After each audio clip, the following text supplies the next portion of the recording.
Great. Well, I'll just go ahead and do a quick little welcome to everyone. Hi, for those of you who already know me, because I don't think there's anyone on this call who doesn't really know me.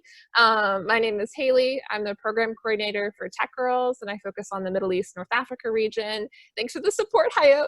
And I have the pleasure of being on the TechGirls team since 2017, where I served as one of the kind of program assistant resident advisors. So several of the 2017 Tech Girls know me as just kind of their RA. So I'm really excited to start these tech talks with you guys today. We're going to be having them every other month, and we're going to have a variety of alumni come speak on different topics and also provide a space for you guys to dialogue and network, because I know that so many of you want to meet other tech girls from other years and other countries, and we really want to provide an opportunity and space for that.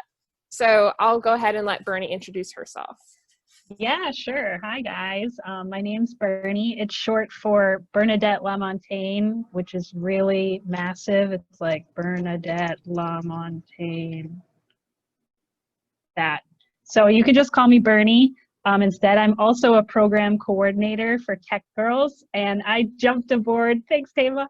I jumped aboard this past November, so I still haven't completed a full year of the TechGirls experience, but I'm loving every minute of it. So I'm so excited to meet some of you and see some of you again. And yeah, I worked on the 2020 Summer TechGirls virtual program, which was awesome. I love that.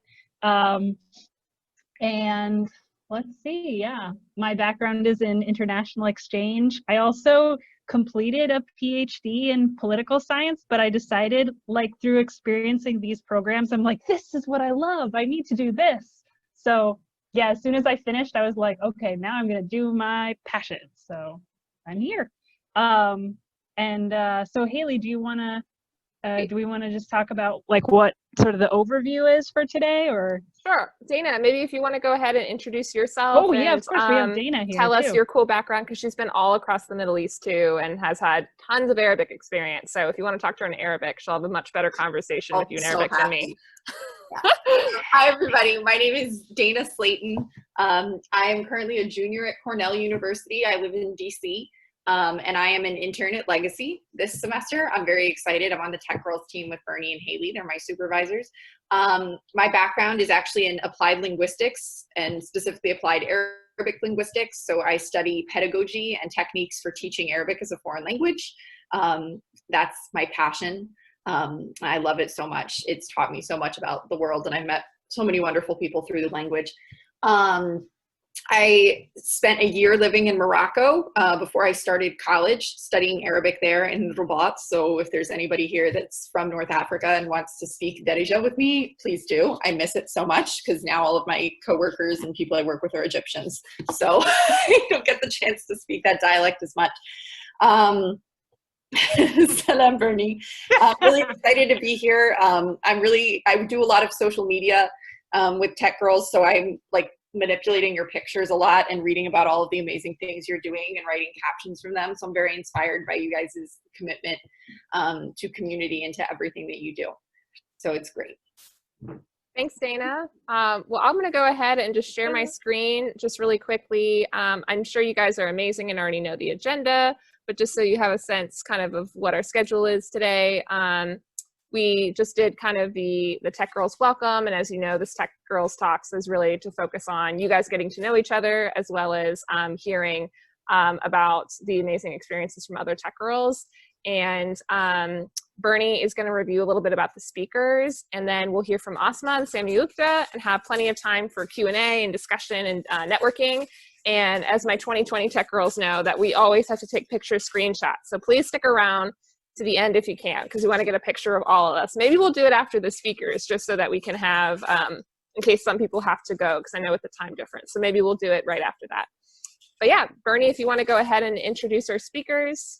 Yeah, for sure. So when our speakers sent me their bios, I was like blown away. I was like, this is so cool. And I feel like both these two, Asma and Samyukta, are so super accomplished. Like, their list of what they're doing is so long, it would be easier for me to just say what they're not doing. so that, no, but I was like, all right, let me say what they're up to. So Asma Hadir is from TechGirls 2017, and she's from Morocco. And she is a rising computer science senior at the American University of Beirut in Lebanon. And she's got a passion for tech for social good and public policy. And so she's going to tell us a little bit about her college experience, and we'll hear more about that. Just a little bit about her. In Morocco, she was organizing women's empowerment projects, and she volunteered to help women-led cooperatives in digital marketing and product management. And then when she was in the American University of Beirut in Lebanon, she was managing an organization that provided educational support for young Syrian refugees. And then she also served as a research assistant. And she also seems to have a very busy summer, that she had a really busy summer. She was building a platform for undergraduate students in the Middle East and North Africa to gain research experience. And she also received admission and participated as a mentee in a ton of different programs. This list was just amazing to me. She was a mentee in Association for Computing Machinery, ACM's summer program. Also, she received admission to Facebook's Developer Circle, AT&T's summer externship, Bright Network's technology and consulting internship. And all of this, she's excited that it will help her become a better sort of junior technical program manager and to explore the corporate world. She was also selected among 17 students in the Future Global Leaders Fellowship. Finally, her sort of hope is to pursue a PhD in management science and engineering, so she can contribute to building better policies in MENA through technology and research-based governmental advisory. We also are joined by Samyukta Iyer, who is from TechGirls 2020, which we just finished, which is really cool. She's from the United States. And she's going to be talking to us about lessons in leadership through technology. She's a high school junior and STEMinist, who is passionate about combining science, arts, and leadership to empower and improve the world. She's also been involved in a ton of stuff. So Georgia's Chief Science Officer Leadership Council, where she was a member. She's also an ambassador Girl Scout, a multimedia artist and writer. She's been using her interests towards problem solving, whether it's researching at Georgia Tech or sight reading a piece for choir, which is not easy, sight reading music. She is also the executive director of, I hope I'm not mispronouncing this, Ayuva Tech. And she teaches STEAM and CS skills with a focus on creative solutions to global and local issues. She's also involved in a ton of other things: Girl Genius, Reinvented Magazine, Hack Club, Junior Classical League. And in her spare time, she loves hiking, baking, and riding roller coasters. That sounds fun. So her goal is that she will be talking about her past experience with STEAM education to inspire other alumni. So with that, I want to welcome, we can all give a little clapping hands emoji to both Asma and Samyukta, and they can feel free, Asma, to take it away. You are amazing. Amazing. So next we have Asma up. So feel free to jump on, Asma, mute yourself. You can tell us a little bit about yourself and get started however you like. Amazing. Thank you so much, Bernie, for that presentation. You're absolutely amazing. I'm just going to share my screen with you all. Can you please confirm that you can see it? Yep. Is it all clear? All clear. Your audio comes in and out a little bit, but that's totally awesome. Yes. So, Oh, okay. Yeah, so thank you so much for attending this session. I really, it's my biggest pleasure to meet you all. I'm going to be talking about being in college, being in university, the different challenges that you might face, and just like general tips of like how to go about building that successful academic / professional career as a student. Because in university, it's where like you shape who you are.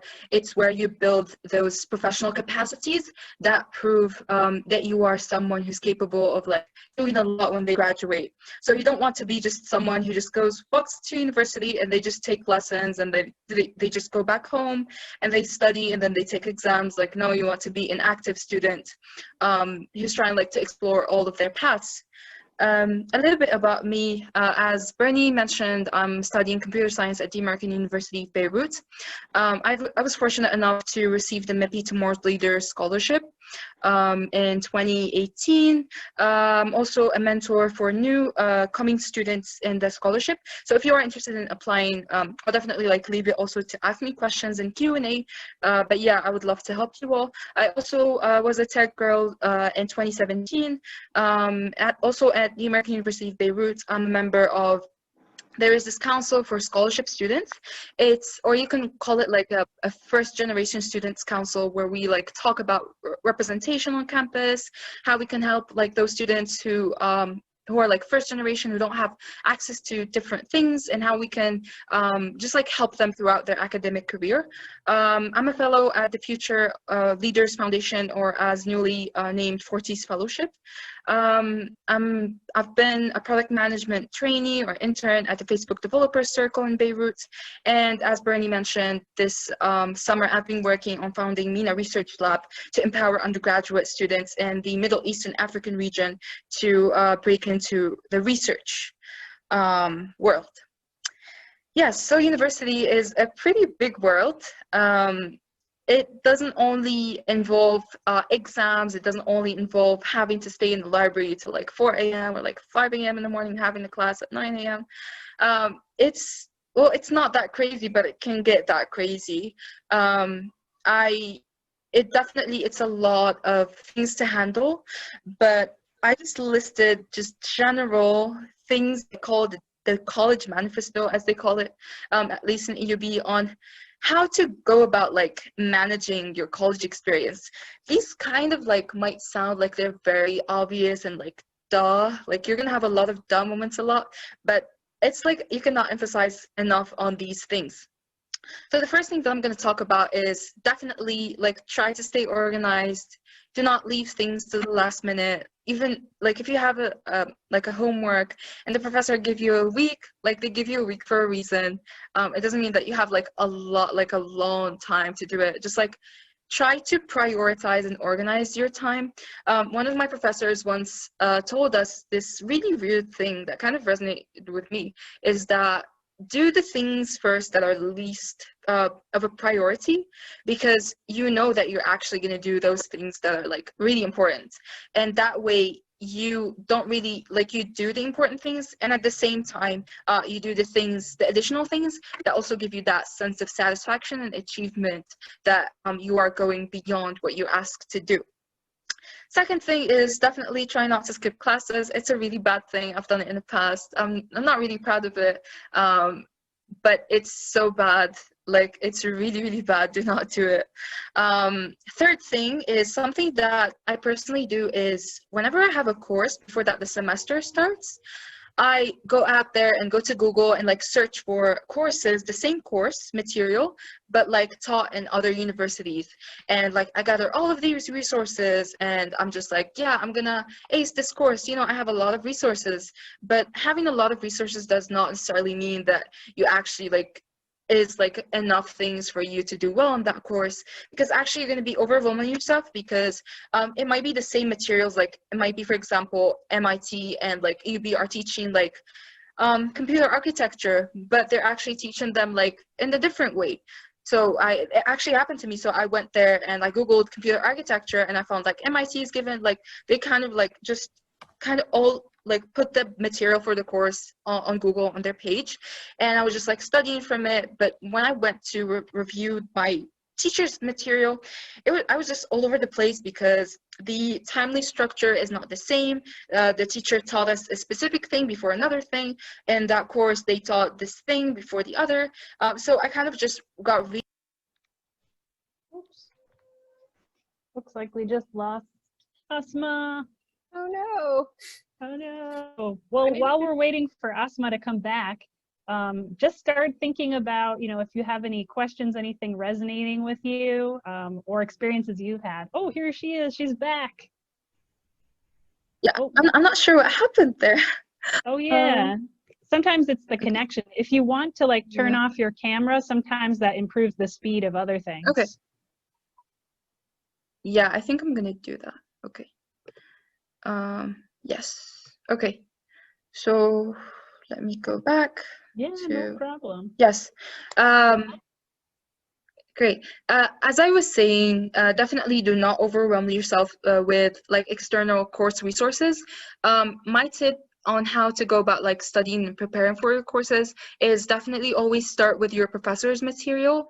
And then if you don't understand a specific point, go and do your research on it, like check the books, check the other universities' material. Just like don't start with like external things, and they might go like a bit more detailed than what you're supposed to do in a specific section.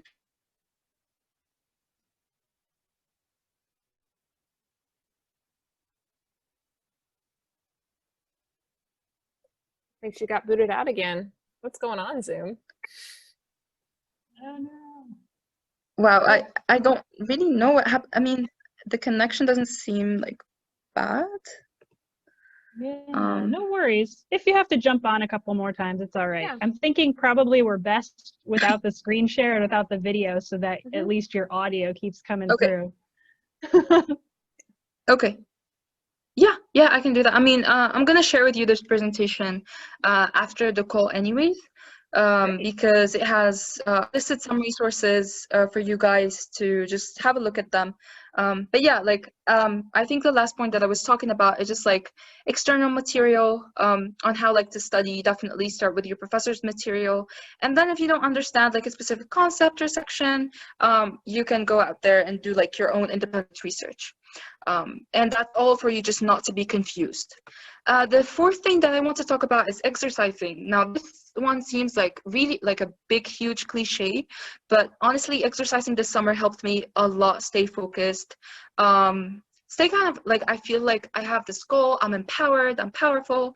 I wake up and everyone's still asleep, and I go out there and I go to the gym and I exercise and I come back and I do my classes. You feel like really empowered, and it gives you definitely like a good start for the day. So exercising if you can, it's definitely amazing. Another thing that I would definitely want to emphasize on is network with your professors, specifically in their office hours.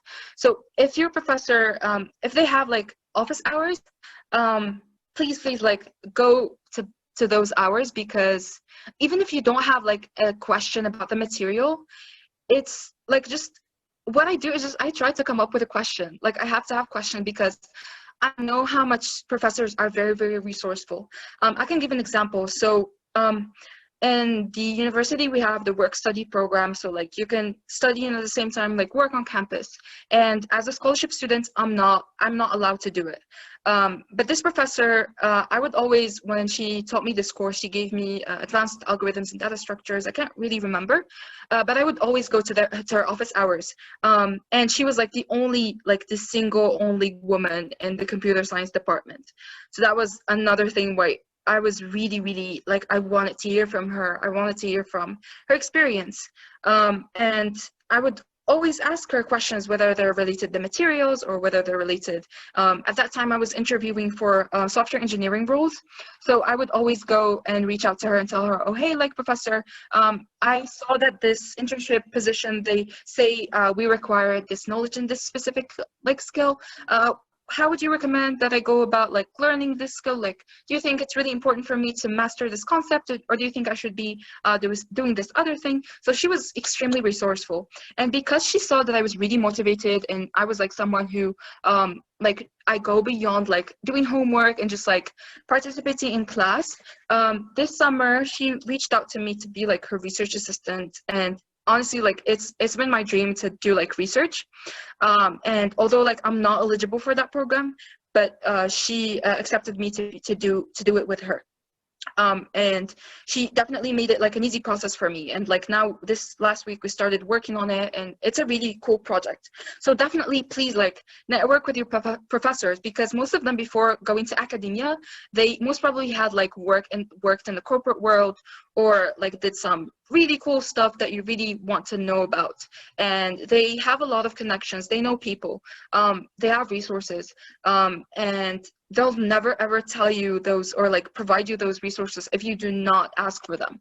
So go out there, present yourself, tell them why you're there, give them like a question. That question is like the start of that relationship, it can be a lifelong relationship, and from there just carry it and like build that relationship, because they're going to give you so many resources that are going to help you before that you graduate and also when you graduate.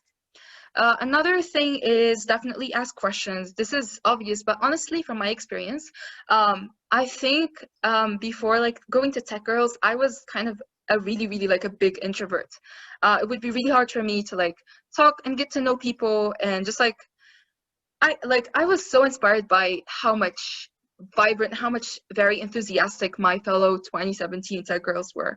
They were very active, and I really like, I was looking up to them, and I said like, I really want to be like that. And being in Tech Girls definitely helped me to do that. And one of the ways that I overcame that kind of shyness is through asking questions. Even if it seems like really obvious to me, I would just ask questions, because honestly, from my experience, whenever I ask a question that seems really dumb and really simple to me, the answer comes like very unexpectedly complex, or the professor would be like, that's a really interesting point, or they would just like start thinking about the material in a different way. So it's definitely very important for you to ask questions, whether it's in class, whether it's in office hours, wherever you are, just in general, just ask questions, because people most probably are friendly and willing to help you, especially in like, for example, in the tech space as like freshmen or like sophomores. So definitely make use of that that access to asking questions. Another thing is know your university's resources. So for example, at AUB, we have like a couple of offices. So for example, the Civic Engagements office. It's basically an office through which the university connects you with volunteering opportunities. For example, you're interested in teaching like refugees Arabic or like English or mathematics or something, and they always like have a volunteering opportunity, and that they're always like willing to help you. So that's like one of the most valuable university resources for me. Another resource, for example, the Career Center. Mm-hmm. Hey, Asma. Yeah, just in the interest of time, we've got about another 2 or 3 minutes, so if you can just kind of wrap up, that would be awesome. Thank you so much. It's amazing information. Yes, absolutely. Yeah, so as I was saying, definitely know university's resources. Go to your university's website, check like what kind of offices they have. Do they have an office that helps you build a resume? Can they help you do mock interviews? Can they help you find the internship opportunities? So yeah, definitely know these resources. Another thing is, I don't know if I know it's not like available in all universities, but like, if you have access to a career fair, whether it's in person or virtual, definitely attend it, especially if you're a freshman. So something that I notice is like, for example, freshman students think that it's too early for them to start like going to the career fair or like reaching out to recruiters. It's actually like the perfect timing, because companies, especially big tech companies like Google or Facebook or Twitter, they have specific internship programs for freshmen or sophomores. And usually, because most of students at this level, they think that there aren't such resources, so they don't really apply, they don't really receive that many applications to those programs. So it's kind of easier for you to reach out to recruiters, because when they see that you've made the effort to look for the program, to search about it, reach out to the recruiter, to just like they see that passion, and at the level you might not have skills, you might not take, like, for example, computer science advanced classes, but you have the passion to learn. That's all what's important. So definitely attend career fairs, connect with recruiters, and know like the resources that are available for you as a freshman or a sophomore. I have two last points. I think that those are really quick. Volunteer. It's a super professional boost. Like, it definitely boosts your resume, even if it's not related to your major. For example, I'm doing computer science, and I used to teach like refugees, like mathematics and Arabic and English, and things that are definitely not related to my major. But it definitely helped me be noticed and be distinguished from other applicants to internships or like summer programs or just general fellowships. Last thing, which is really, really important as well, is explore your city, enjoy your time with friends. It's always important. Like, I cannot stress enough how much it's really important to have fun in college. I don't know, it's so amazing. Like, having fun at college, it's like you feel like you're building this entire whole world, balanced world between academics, and at the same time you're building genuine connections with friends, build genuine connections, be like nice to other people, just have fun, explore what kind of events around you are available, and yeah, just simply have fun doing all of this. It might not sound like super manageable, but it's definitely manageable. I experienced it. Like, I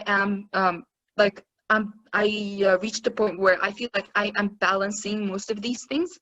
It's definitely it's not a bad thing if you struggle with it. I personally would love to help you if you have like any experiences you would want to share, or like you need advice or anything. Please, like, do not hesitate to reach out to me. And yeah, this is the end of the college manifesto. I know that you can't see the presentation, but I listed some resources that are really, really useful, including my own personal database of internships and fellowships, where I keep most of internships that are like, they're most probably like open at this time. The recruitment season for internships for next summer is open right now. So if you need help with that, if you need help like building your resume or brainstorming for your cover letter, I would love to help. And yeah, also have one last thing, just the MEPI Tomorrow's Leader Scholarship is open. I just want to say it again.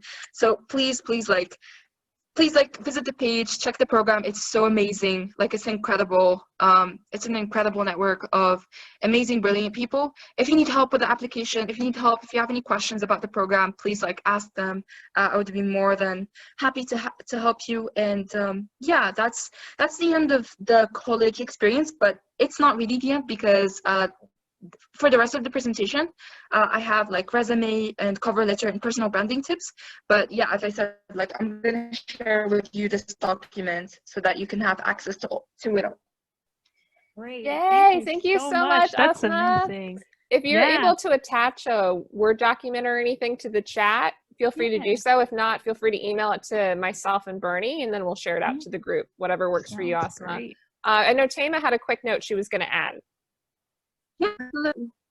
Yeah, I just want to say, Asma, you're great. I mean, she's an international student in a foreign country, and she managed to just harvest all those amazing opportunities that that are very, very selective. I mean, kudos to you. I mean, I'm so happy that I spent TechGirls 2017 with you. I just want to add a quick note that even though if you didn't get that chance to travel and pursue your undergrad at another country, you can still be super, super engaged with your community. You can still apply to all the opportunities that Asma did.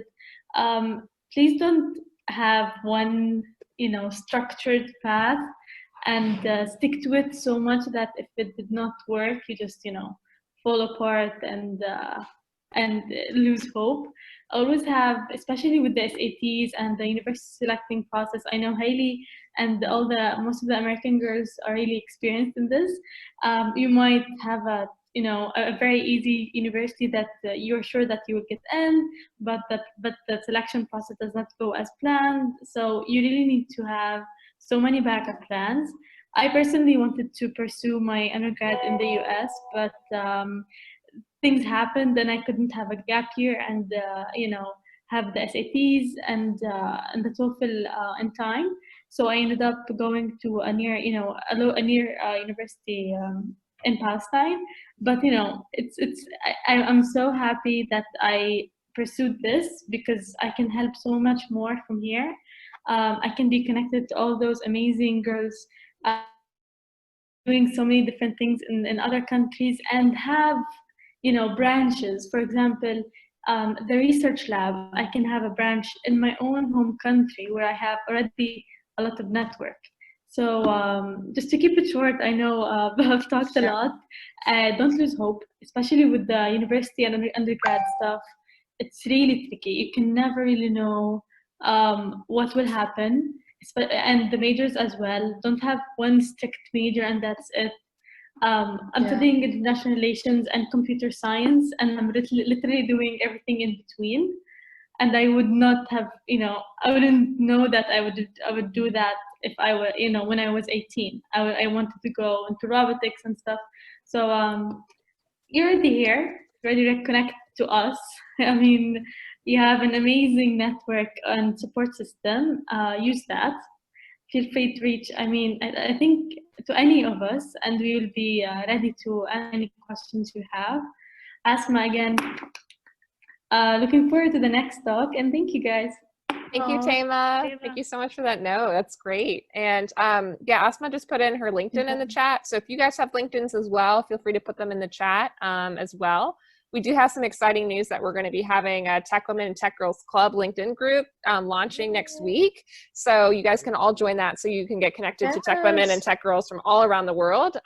So be looking out for that getting published next week.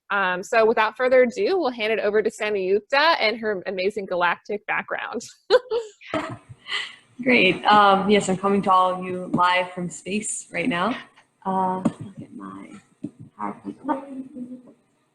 Great, can everyone see that? Yes, it's loading. Great. Awesome.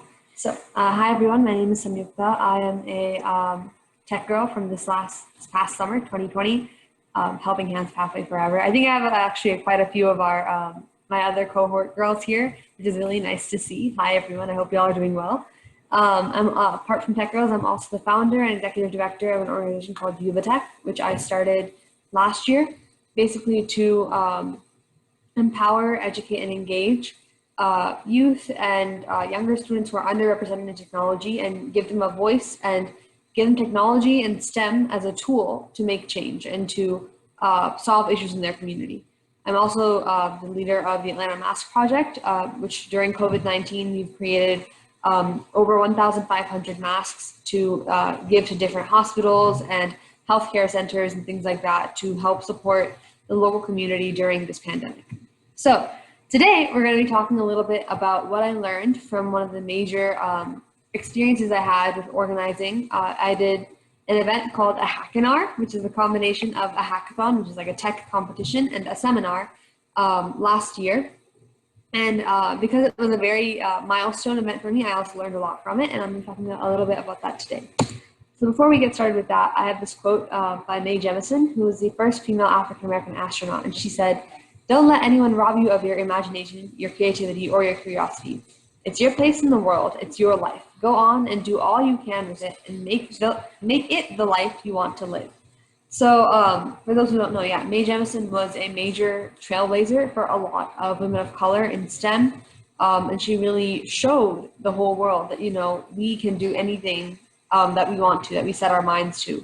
And so really fast, just to get kind of a feeler for the crowd, if you guys could drop it in the chat, what do you want to learn today about organizing in STEM? Do you have maybe questions or topics or things like that you want to focus on? I'll give you a couple seconds to get that in the chat.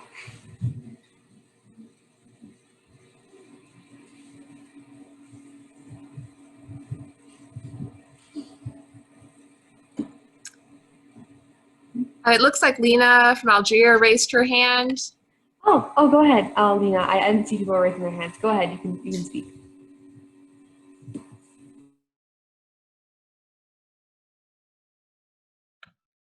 Do you want to go ahead and unmute yourself to ask your question?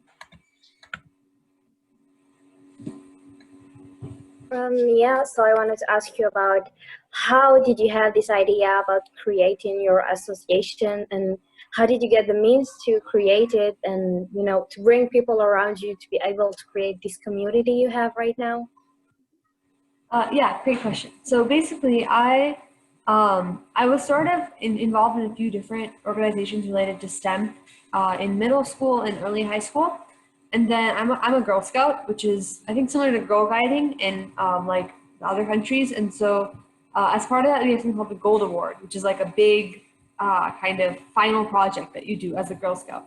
And so for that, I wanted to create something that solved issues that I noticed in my own community in terms of a lack of communities, a lack of support for young people, especially young women who wanted to go into STEM. So that's sort of where I got the idea to like have a workshop or have some kind of a environment where girls could learn, where girls could succeed, and be supported by other peers and also just female mentors. So that's really where it kind of came from. And then I also had there were a few different grants that I applied to in terms of financial support. There's a program called the Chief Science Officers Program, which I'm a part of, and they provided me with a grant. I also applied and received a grant from an organization called Roots and Shoots, which is a subset of the Jane Goodall Institute. So yeah, there were a few different places. But yeah, I mean, we'll have a Q&A also later on, so I can answer in more detail later. So today, we're going to be focusing on three major aspects of what I learned. So we're going to focus on leadership, community, and diversity. And getting started. So leadership, there's something called an MVP in programming. It's called the minimum viable product. And so that is really thinking about, at the bare minimum, what do you want to get done during this project or this software or whatever you're making. So it's really important to sit down as a team with you and your other team members and your advisors and whoever else and really think about what is your MVP.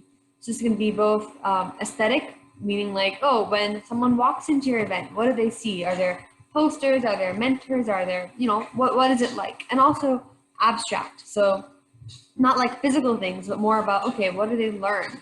What do we want them to feel like when they walk into the room, when they leave the room? Do you want them to have, built friendships, things like that? So think about both sides of what an MVP could be.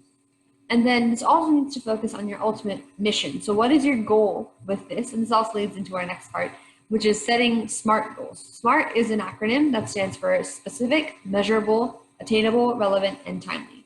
So with that, and maybe afterwards we can share during Q&A about some examples of SMART goals. But basically, SMART goals are just a way of making sure that when you have kind of an idea in mind, you're actually putting it on paper and you're making it detailed enough that you can actually hold yourself accountable to actually achieving it. You're setting a deadline, or you're setting specific goals about, okay, so if you say, I don't know, you want to have t-shirts for an event, right?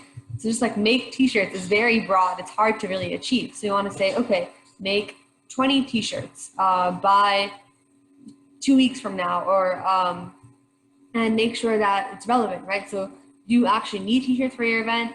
Can you get 20 t-shirts sponsored, or can you pay for it, or how is that going to work? So make sure you focused on setting very specific goals, and that help you a lot in the long run.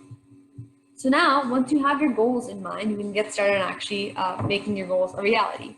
So here, a lot of times it can be really overwhelming. People are like thinking about, oh, how do I want to make this idea in my head into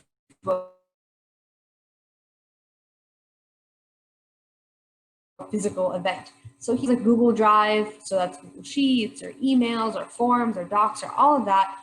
That's very helpful to have a shared Google Drive between you and your team so you can collaborate easily, share documents, and keep track of everything. Second, have a group chat of some kind just to communicate easily, and have a task management system. So either it's like a shared to-do list or something like that, where you can keep track of your deadlines and keep track of who's doing what. And just once you have these basics, just customize them as your team needs. So you have like a really, really big team, then yeah, you'll probably have to be a little bit more specific about, okay, like what exactly does each person be doing? But if you have a smaller team, you can maybe have a little more flexibility about tasks and assigning things like that. Finally, with leadership, when talking about teams, it's really important to have diverse skills, but a very united goal. So think about your team like a big puzzle, right?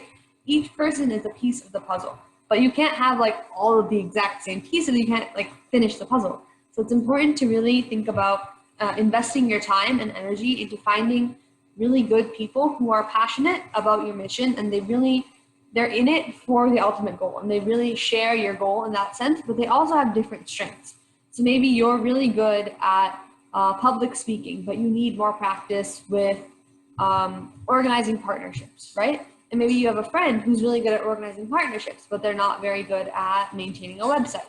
So like that, you just want to fill in each other's gaps and make sure you have an overall, a really well-rounded team. So that'll have a well-rounded event as a result. So now we have to think about community. So community is about needs and perspective. So you want to think about the specifics of your community. A lot of times with organizing like hackathons or just different events, it can be very easy to just like, not copy, but you just try to do the exact same thing that somebody else is doing in a very different circumstance and assume it'll work in your situation.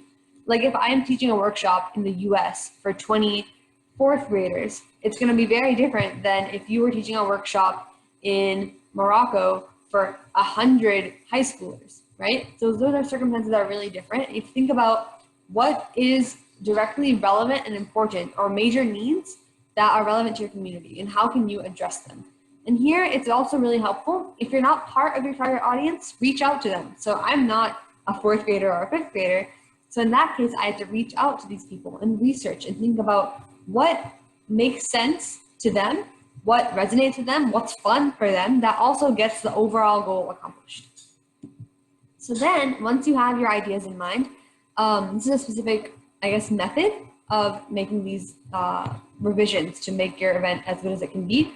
So I had pilot sessions. So this is basically where you do a trial run of an actual workshop. So maybe if your event is meant for 20 students, you get a group of 6 students in a room and you just teach it like how you would actually teach it in the real workshop and see how they respond to it. Are they understanding what you're saying? Do they have any, are they like, they look confused? Do they look like it's making sense? Do they look like they're falling asleep? You know, all of these things. And make sure that you note both actual feedback when you ask them like, hey, what is your feedback? And they give that to you. But also like overall just responses, like they look engaged, they look like they're having fun. And based on that, really try to fine tune what you're doing. And it's really those like little edits, those little things that you get from really reaching out directly, that makes a big difference long-term in how effective you are and how well you're able to connect. And finally, for community, we have the 3 E's, kind of like guiding principles for how you want to go about your entire process. So this is a way to gauge success of your event. So your participants should be walking out feeling engaged. They should feel empowered, but not advised, which means that they should feel like they have the power to make a difference. They should not feel dependent on anybody else to like give them advice and like handhold them. They should feel ready to take action on their own. And finally, they should feel educated. So they should have learned something valuable and relevant that can help them in the real world. Now, when you talk about diversity, it's important to think about what makes you and your event special. Like I said before, there's a lot of events happening over the, across the world related to tech. So you have to think about what makes you stand out, right? So this could be if you're doing a tech competition or a hackathon, you could maybe have a certain theme for submissions. Or you could have a theme for your overall event. Like for our event, the theme was STEM for social good. So we had a major focus on solving community issues and thinking about, global problems and how we can connect those problems to technology. And so this also can be about specific audiences. So maybe you have an event focused specifically on women, or you have an event specifically focused on a certain ethnic group or a certain area, so things like that. Find your specialty, and once you have your specialty, apply this kind of theme to every part of your event. So I saw on the last slide, that is one of our speakers. She's a professional from a local technology company in Atlanta. And so she spoke about technology for good, which is our theme.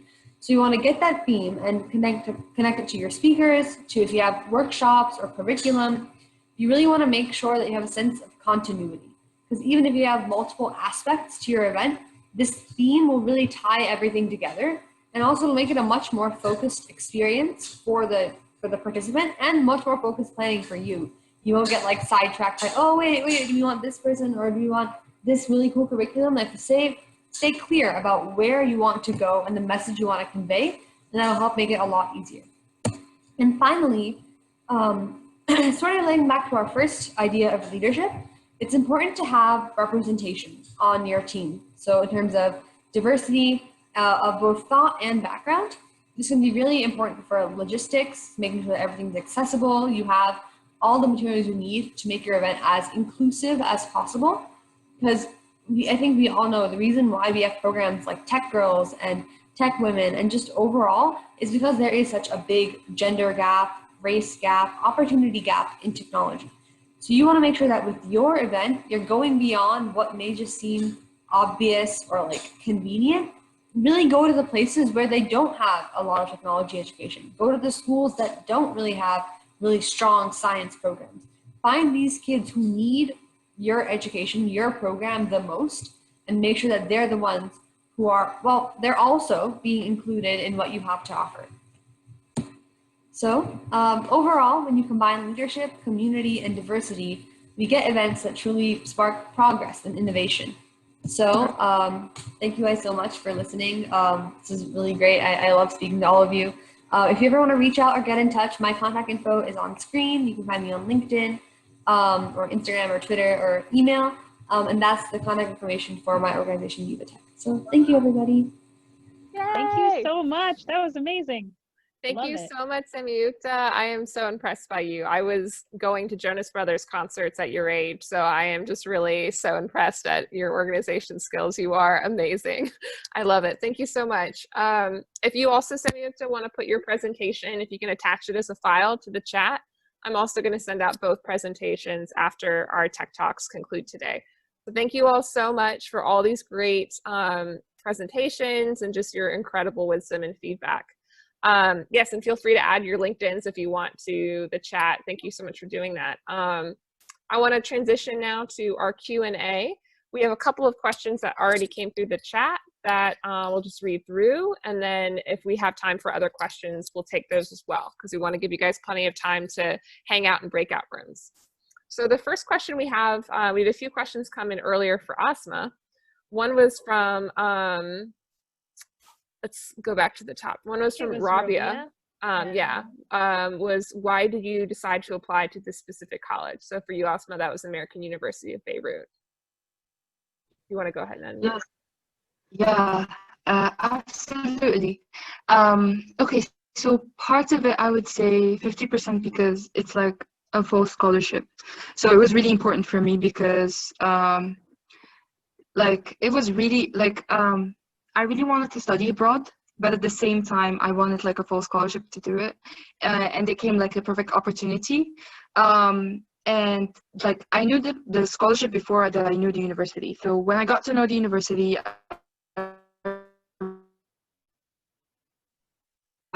as I talked about the civic engagement office, and also like there is this not a career fair, but it's an NGO fair where you go up there and we host like NGOs and they talk about the different problems they're solving, and you could like ask how you can contribute to their mission. So it's definitely it's a campus that focuses a lot on like making social impact on and off campus.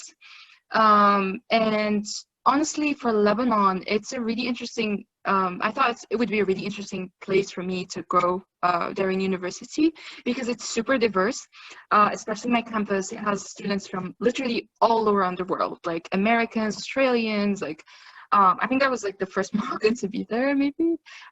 There were like very few like Moroccans, Lebanese, North Africans, etc. So it's definitely incredibly diverse, and also off campus.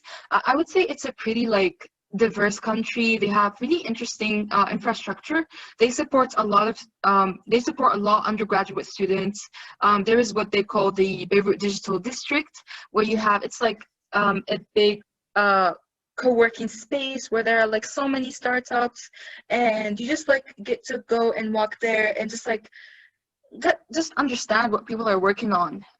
Although it's definitely economically, it's not the strongest country, but they encourage a lot to work on like technology and sciences, and that kind of made it like the perfect environment for me.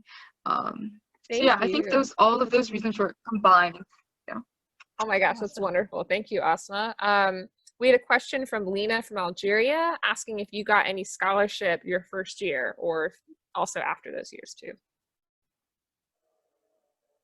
I'm sorry, I did not hear the question. Can you please repeat it? Oh, sure. Sorry. We had a question asking if you received any scholarship for your first year at AUB.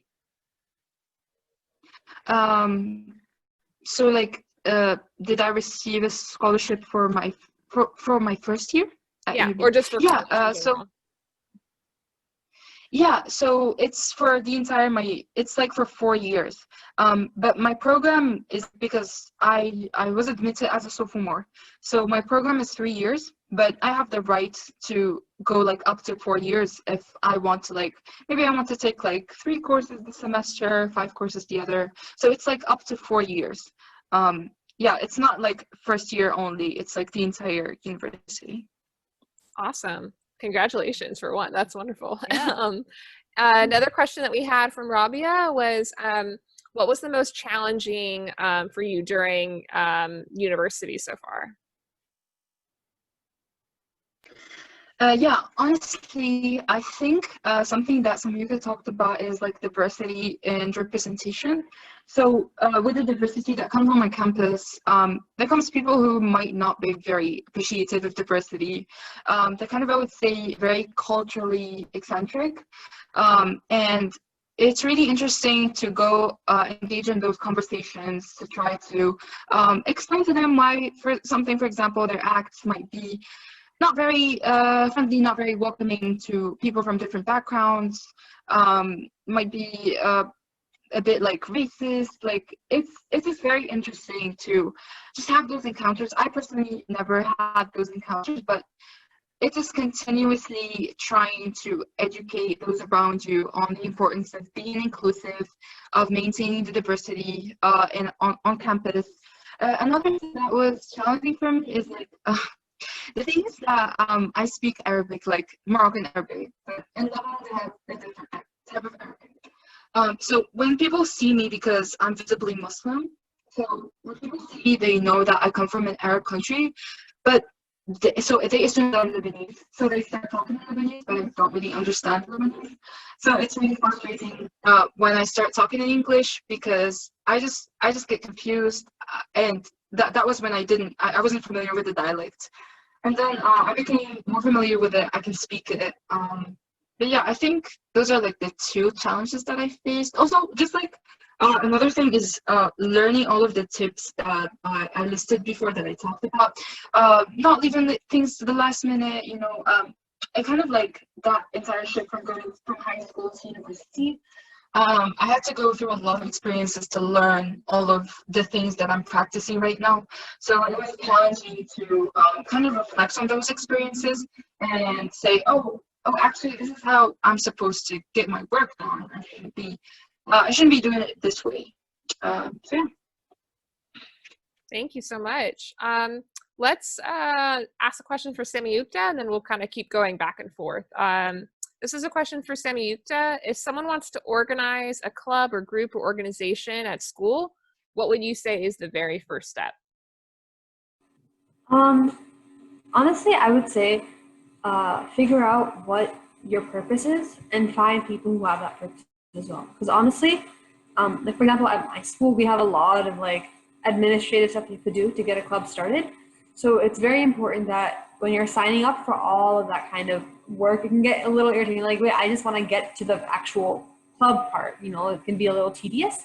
So make sure that you understand what your goals are with this project or this club, and make sure that you have other people who can, join there and support you and help, because it's not really a club if it's just one person. It's very helpful to have a team of supporters who are there to amplify the mission. So yeah, find your goal and find supporters.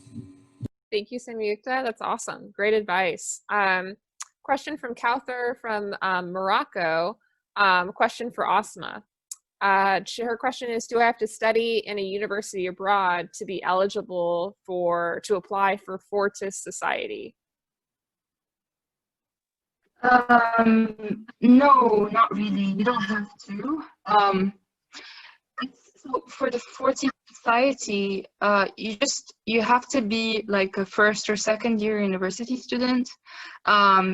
You need to show that you're very, very involved on and off campus. They care a lot about like what you're doing as a university student. Like it can be like volunteering, you're managing this, you're, I don't know, a TA, you're a teacher assistant, etc. So they need to see that you've already like you have like a track of achievements and like activities.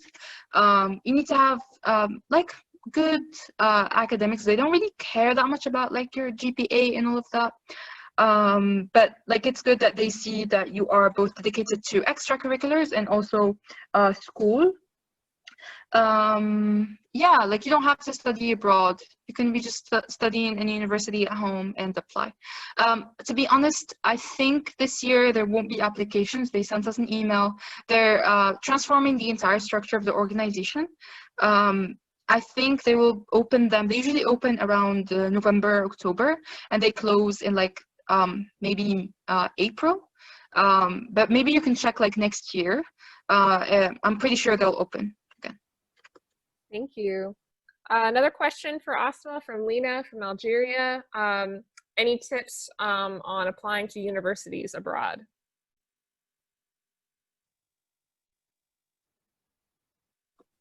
Yes. So for applying to universities abroad, it can be very, very confusing. First of all, I would really want you all, if you're applying to universities abroad, have the full confidence in yourself, because I would think, oh, like the universities I'm applying to, they receive like thousands of applications. But if you look at it, it's pretty much kind of like it kind of distinguishes you, because they see again like the passion that you put the effort, you made the effort to apply, and like make the application and all of that. So it's already like a first good sign. I would say create a Google Sheet, for example, and keep track of your applications. I can share with you some of the tools that I use to keep track of my different applications, whether whether it was when it was for college or internships. So definitely keep that organized. Keep the deadlines. It's very, very easy to miss the deadlines. Definitely include the deadlines. And one important thing is connect with professors and students who study there, especially like internationals. You can easily find professors on LinkedIn or like international students. Their help would definitely make a huge difference on your application, because in university applications, specifically for American universities or European, specifically for American, you have to write like a lot of essays about you, about what you're doing, your passions, etc. And the university needs to see your values and your motivation and all of that. So it definitely helps when you have someone on the inside who can tell you what the university wants to hear about in your application. Do they want to hear about your leadership skills? Do they want to hear about your technical knowledge? They want to hear about this or that. So definitely have someone on the inside, make connections, and ask them questions. Have like mentors. Like it's really important. Have mentors, whether they're students, whether they're professors or like professionals, because apart from the advice that they will give you, they also give you connections. Because, for example, my mentor, she's a partner at this bank in Silicon Valley, and I was very interested in like doing an internship in the Silicon Valley. So I just mentioned it just by accident, and she connected me with this data scientist, and he's the person who I ended up working with on MENA Research Lab. So definitely have mentors. And okay, so just one last quick notes about it. How can you get a mentor? It's very easy. Identify a person who is doing something that you really want to be doing in the future, specifically, preferably with the same background as you. So for example, for me as a Muslim woman, I would want to connect with a woman who comes, for example, from Morocco or like North Africa or something. For example, maybe a hijabi to relate to her experience being a hijabi in the working space. And I would just send her a question about something. For example, I can be like, why, like, what do you, I don't know, like, how would you go about this situation? Or it's really interesting to see your work on this. Like, how did you get an idea of following this approach, not this other one? I'm really interested. And then the second email, most probably they will like respond if you are like brief and straight to the point. And then on your second email, at the end, at the bottom of the email, mention, yeah, I would love to go on like a quick 20 minutes chat with you because I'm really interested in hearing about your background and this and that and this and that. And be always specific, be specific about your asking. Do research about them, know what they're doing, so that you can ask relevant questions to them. You don't want to ask any question. And when they see, because they want to see that you made the effort to get to know them and that you're someone who's actually serious, not someone who's just like trying to, I don't know, buy their way to getting an internship or something. So yeah, those would be my tips. Get a mentor, and keep track of your applications. Awesome. Thanks Thank so you so much. much, Asma. Thank you guys so much. We're going to wrap up the Q&A so that we still have time for you guys to break out into the breakout rooms and get to know each other a bit more. We're going to go ahead and do the screenshot pictures now, just because we know some girls are going to have to head out for various reasons. So if you want to be seen in our pictures, which we'd love to see your beautiful faces, please put on your cameras now, and then we can take the picture. We'll post this on social media and share the picture with you guys so you can reshare as well. I want to see as many of your beautiful faces as possible. Oh my gosh, this is so exciting. This is making my heart so happy. Y'all have no idea. Amazing. So I'll give it one more second because I know a couple cameras are still loading. If not, no worries. We'll be taking 2 pictures because we got so many of you on the call today, which is awesome. So please smile for both because you may be on my first or second screen because everyone's screen looks a little different. Okay, so we're gonna go ahead and take the first one. So I'm gonna count down from 3. Just smile for me. 3, 2, 1, smile. Cheese. Cheese. Amazing, perfect. So pick one, and then we'll take one more. Save this here. Awesome. All right, I'm gonna count down one more time. 3, 2, 1, smile. Beautiful, thank you so much. What amazing pictures. So I'm gonna go ahead and put you all into breakout rooms, and we'll be in there from about 1:10 to 1:25, so about 15 minutes. I'd love for you guys to all introduce yourselves, say like your name, your country, what year you were in TechGirls, and just get to know each other. You can ask any kind of questions you want from, you know, what you know, questions from the speakers or just getting to know each other. We really want to just leave it open as just an open networking time. And then at 1:25, we'll come back together and just conclude the meeting. I know the time difference, many people have to head out. So I'm just going to reorganize these breakout rooms a little bit more. So let me see Yeah, here. and feel free to talk about anything like, oh, if you have an SAT coming up, or if you're applying next year to college, or if you already went to college, or anything that like your experience too. Because some of you might be in the first year or the second year, or you're in high school. So you can either ask questions or also give your own experience, or maybe you have a sibling who went to college, so you can talk about their experience. Awesome. Great. Well, we are going to put Asma in one breakout room. We're going to put Semyukta in another. Tama, who you heard from a little bit earlier with her note, we're also going to put her in another one. So these are some all-star tech girls. We're also going to disperse some of the older tech girls as well, like Batul, so that they can all be in other breakout rooms as well as the 2019 girls. So I'm gonna go ahead and open the breakout rooms. Myself, Bernie, and I may or may not be in your breakout room. We're gonna put video and audio off, so we're not really there. We're just there for tech support, and we'll be hopping around. So we don't exist in the breakout rooms, I promise. Yeah, we don't exist. But I normally don't exist. We'll see you soon in about 15 minutes, and hope you enjoy.